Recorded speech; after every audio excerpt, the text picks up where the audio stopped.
In this video, we will introduce Moxo's comparative report and its benefits to clinicians and patients. This report can be helpful in two main ways. First, it provides a clear way of demonstrating the efficacy of a treatment and enables to monitor the patient across different interventions, pharmacological, psychological, combined, etc. For example, a clinician may want to compare a patient's results before and after treatment. Using the dual test comparison, you can see the results side by side and notice changes more easily. Second, it provides an easy way of comparing multiple Moxo tests performed by a specific patient. For example, a clinician may want to view a patient's results before treatment, immediately after treatment, and 3 months post-treatment. With Moxo's multi-test comparison, you can easily view the results of all 3 tests and determine if the patient's performance has improved, declined, or remained stable over time or following a specific intervention. Here is a detailed overview of the comparative report. First, you can see that the report is divided into 2 parts: a dual test comparison, which can compare 2 tests at a time, and a multi-test comparison, which can compare up to 4 tests at a time. The top of the report shows the patient's details: name, gender, ID number, as well as the examiner's name. Below the personal information, we can find a list of the different tests which were administered to that patient. For each test, the following details are provided: test ID, patient's age, test date, and whether or not the test was conducted under medication and within a certain treatment.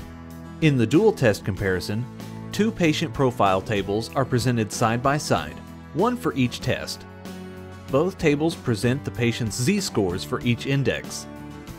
Below these tables, you will find a summary table displaying the difference in Z-scores between the 2 tests. If a negative change is presented, a red triangle will appear, indicating a decrease in performance between the tests.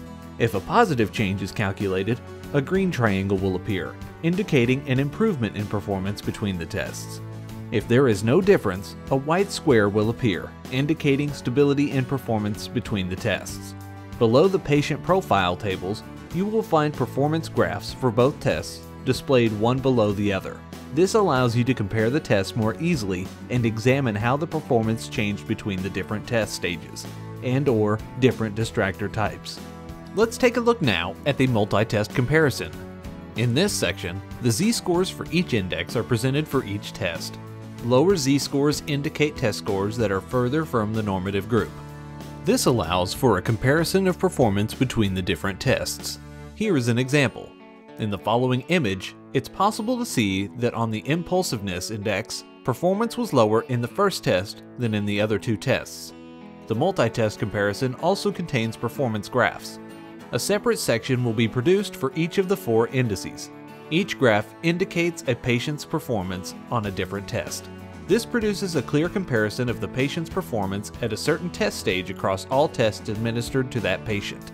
For example, this graph indicates that on the attentiveness index, at level audio 1, the patient's performance was lower on the second test than on the first and third tests. This video provided a general overview of the comparative report. For more information on Moxo, please watch the other videos.